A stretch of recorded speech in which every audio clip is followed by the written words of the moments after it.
Picture this. You're on a school bus going to school in the early morning. You're suddenly stopped by a red light. The railroad crossings suddenly activate at a nearby crossing. What you don't realize, though, is part of your bus is hanging over part of the tracks. You then hear the gate arm slap the rear end of your bus as it comes down. Then you look toward the track and see a 70-mile-per-hour commuter train with no way to stop as it heads toward you. Sounds like quite the nightmare, huh? Well, that nightmare was reality for a bunch of high school students in Fox River Grove, Illinois.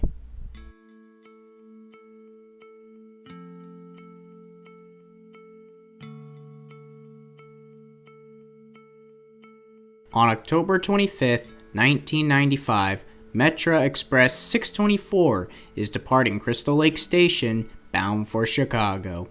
It departs at 7 a.m. right on time. 624 is often known as the Flyer since it skips most stations at over 90 miles an hour as it heads down the Windy City. However, the buses at Crystal Lake School District were not having such morning luck. Most of the buses were departing on time at around 6:15 a.m., but the driver for School Bus 103 that was supposed to run Route 47/155 to Cary Grove High School didn't show up for work, so 54-year-old Patricia Kattenkamp, a safety supervisor, would have to substitute that day. She had prior experience with bus driving, but she was still rather new to this route.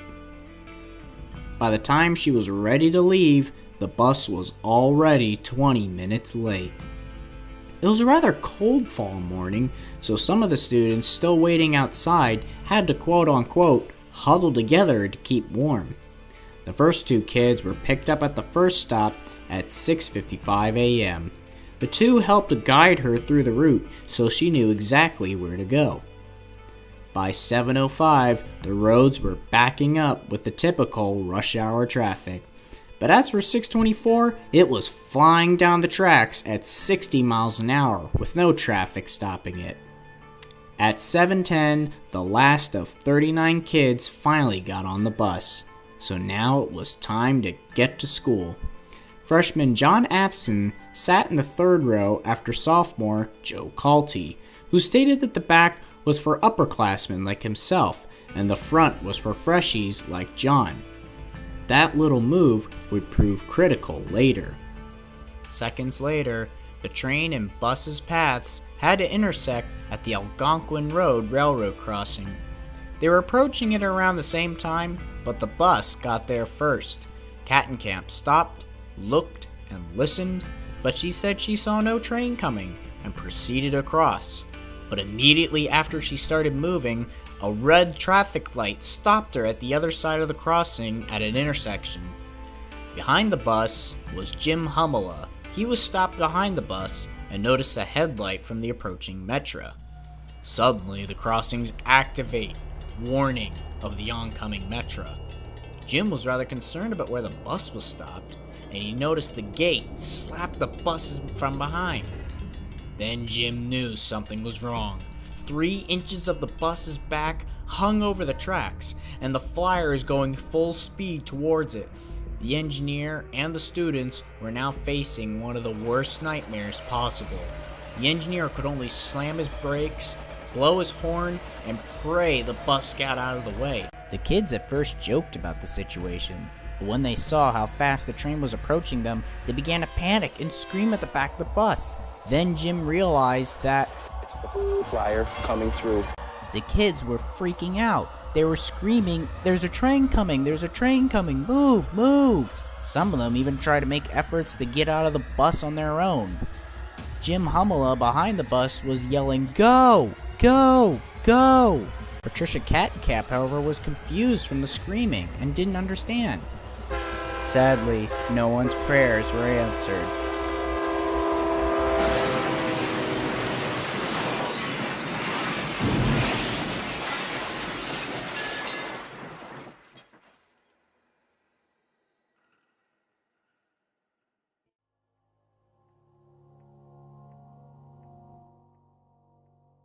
Metro 624 T-bones the bus at over 40 miles an hour.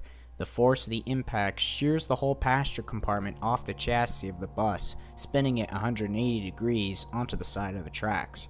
The police chief, who witnessed the whole scene from the police station down the street, immediately called in as many officers as he could and requested EMTs to dispatch to the scene.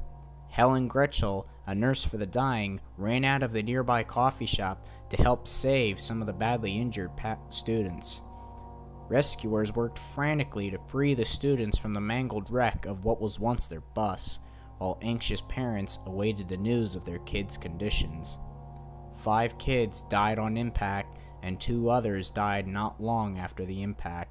One of them, Jeff Clark, was being treated by Helen with a turkey baster, trying to help him breathe by getting the blood out of his lungs, but he died in her arms. Tiffany Schneider, who was Jeff's friend, also died. She had just gotten her first paycheck at her first job that would sadly never be checked in. The sophomore, Joe Culte, who told freshman John to sit in the front, also died. He had car trouble that morning, and his decision to tell John to move up practically saved the freshman's life. 21 students suffered minor injuries, as did Patricia Kattenkamp, the driver. So you gotta wonder, how could such a nightmare unfold on an average October morning? And why? Was it solely the driver's fault? The NTSB investigation found several factors to the crash. First off, the crossing was badly designed. These kind of intersections are known as interconnected crossings because of the need to link the railroad signals to the road signals to ensure safe passage. The crossing was one of an inherently dangerous design in that a long vehicle could be trapped partially on the crossing while being held by a red light at the intersection. At the crossing itself, the distance between the crossing and the stop line was 30 feet. The bus, 38 feet long. If the driver realized this danger, she would have been forced to pull through the red light to clear the tracks when the crossing's activated. Some witnesses said there was a car preventing the bus from moving any forward, but investigators dismissed this theory as it was proven false. She could have pulled forward, but she didn't. Also, according to tests conducted by the NTSB, the warning lights on the railroad crossing activated 20 seconds before the arrival of the metro train. However, the traffic lights clearing the rail intersection only allowed cars to clear 18 seconds after they activated, giving cars only 2 to 6 seconds to clear the tracks. Roadway signal timing was under the jurisdiction of Illinois Department of Transportation, while railway timing was under the jurisdiction of the Union Pacific. No communication took place between both parties regarding interconnected signal timings. It was reported that the crossings had originally been given a safe margin pass, but have been modified some months previously to allow a pedestrian crossing cycle, overlooking the possible consequences at the railroad crossing. The signal would rest in the walk indication for pedestrians during the morning commute period, but when a train is detected, this interval must be ended, which takes up about 12 seconds of the warning time as the train approached. Pedestrian volumes at this crosswalk were extremely light, according to a survey conducted by the village of Fox River Grove in May 1996. IDOT traffic engineers responsible for establishing signal timings should have recognized that in this particular case, resting in the walk carries substantial risk and virtually no benefit, and should have not allowed the traffic signal to rest in the pedestrian walk interval. If the traffic signal had not been serving the non-existent pedestrian, the bus would have had a green light 12 seconds earlier than it did, and the collision may have been avoided. In addition, the thumb wheel setting on the crossing processor that determines how long it takes before the crossing fully activates was reduced from 30 seconds to 25 seconds 2 weeks before the crash. Union Pacific officials, however, stated that the new value was still above the FRA's limit of 20 seconds. However, that doesn't excuse the driver from anything. Patricia Kattenkamp failed to properly judge the distance between the railroad tracks and the stop line at the traffic signal across the tracks. The failure of the judgment meant that around 3 inches of the back of the bus hung over the nearest rail, while the body of the metro train extended 3 feet past the rail. All the injuries were sustained during this initial impact. Then, an interesting fact. The NTSB concluded that the traffic signal did turn green 6 seconds before the initial impact, but because Kattenkamp was so distracted by what she presumed was some crisis within the bus, she didn't see the light turn green. It was a final warning that never came through. In the end, the remains of the school bus were held at the McHenry County Evidence Pound in Heartland Township, but it eventually was hauled away for scrap. And new route designs brought the number of routes crossing railroad tracks in the District 47 and District 155 school systems down from 70% in 1996 to 10% in 1997. However, ever since the accident, Patricia Kattenkamp, the driver, would never drive a school bus again. But she still worked for the school district transportation division for another 5 years before retiring in 1999, then moving out of state. She never spoke publicly. Her friends, interviewed after the accident, said she was devastated.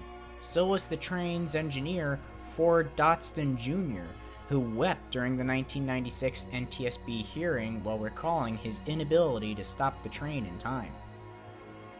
A large granite memorial and 2 plaques were placed in memory of the 7 students killed in the crash near the site.